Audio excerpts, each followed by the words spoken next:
Welcome to the Blanco Wellness Podcast. Thank you for being here. Take a breath.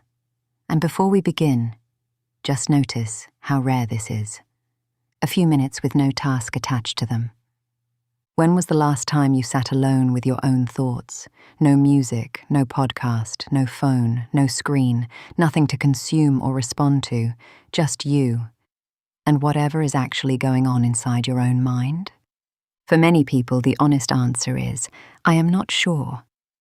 Not because they lack thoughts, the mind never runs short of those, but because the modern world has become extraordinarily efficient at ensuring that a quiet space never stays quiet for long.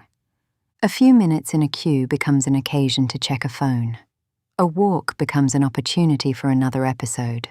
A train journey, a meal alone, an evening with nothing scheduled. All of it fills almost automatically, as though silence were a problem requiring immediate solution. The result is that many people move through entire weeks and then entire months without ever sitting still long enough to hear themselves think. And then they wonder why they feel so overwhelmed. Here is the thing worth understanding about that overwhelm. Most people assume they feel crowded because they have too much to think about. Often the opposite is true. They feel crowded because they never give themselves enough space to process what they are already carrying. Thoughts arrive and are immediately joined by more thoughts. Worries accumulate on top of other worries, and because nothing ever gets the stillness it needs to be fully received and released. Everything just keeps circling. The noise does not build because there is too much happening in life. It builds because there is never enough space for any of it to settle. The Taoists had a teaching about this that appears in the Tao Te Ching and has been returned to for thousands of years. It describes the wheel.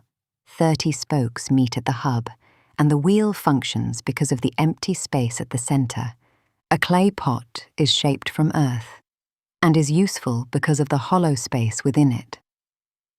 A room is built with walls and a roof, and is useful because of the empty space it encloses. In each case, what appears to be nothing, the emptiness, the absence, is precisely what makes the thing functional.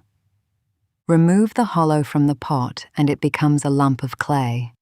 Remove the empty space from the wheel's hub and the axle has nowhere to sit. Space is not the absence of something important. Space is what allows everything else to work. The human mind needs this kind of space in the same way, and for the same reason. Not as a luxury, not as something to be earned after enough productivity, but as the basic condition in which clarity becomes possible at all. Imagine a lake during a storm, the surface continuously disturbed, churned by wind, impossible to see clearly. Now imagine the same lake on a still morning, the wind gone, the surface smooth as glass. The lake did not become something different. It simply became still enough to reveal what was already there. The reflection existed during the storm too. It just had no conditions in which to show itself.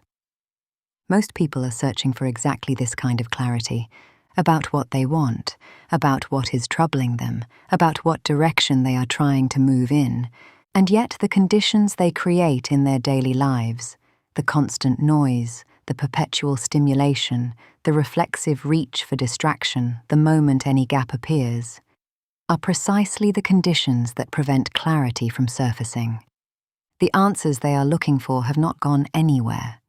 They are simply waiting for enough stillness to become visible. Think about where your best ideas have arrived. For almost everyone, the answer is not at the desk during peak concentration, not during the most intense period of focused effort. It is in the shower, on a walk, in the half-awake early morning before the day has fully claimed the mind. These are the moments when the pressure briefly releases, when the mind, no longer required to produce or consume anything, returns to its natural state and begins making connections it could not make under effort. This is not coincidence. It is the mind doing what it does best when given the room to do it. There is a story from the Zen tradition about a student who came to his teacher one afternoon in visible distress. "My mind will not settle," he said. "It is troubled, and I cannot calm it." The teacher looked at him with interest and said, "Show me this troubled mind. Bring it here, and I will help you calm it." The student went quiet. He sat with the instruction for a while, searching inward for the troubled mind he had been so certain of a moment before. Several minutes passed. Eventually he looked up. "I cannot find it," he said. The teacher smiled. "Then it has already begun to settle." The story is not suggesting that problems vanish when examined. Some difficulties are real and require real engagement. It is pointing towards something more specific. Many of the thoughts that feel most urgent and most overwhelming when we are in motion and distracted change shape considerably when we finally sit still with them.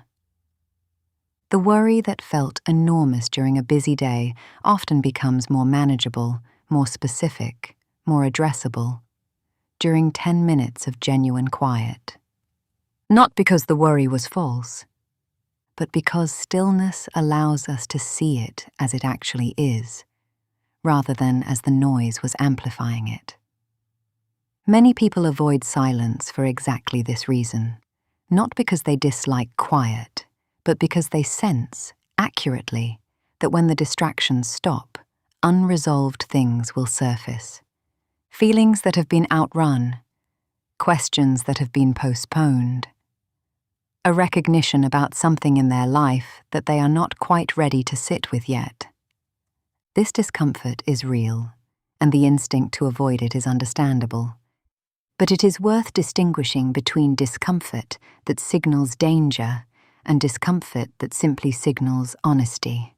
Meeting yourself clearly, seeing what is actually there rather than the version of yourself that is always busy and always moving, is uncomfortable the way any honest encounter is uncomfortable.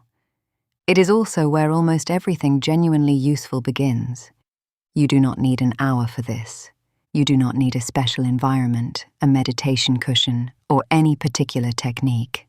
You need 10 minutes, somewhere reasonably quiet, without your phone within reach, willing to simply sit with whatever arrives.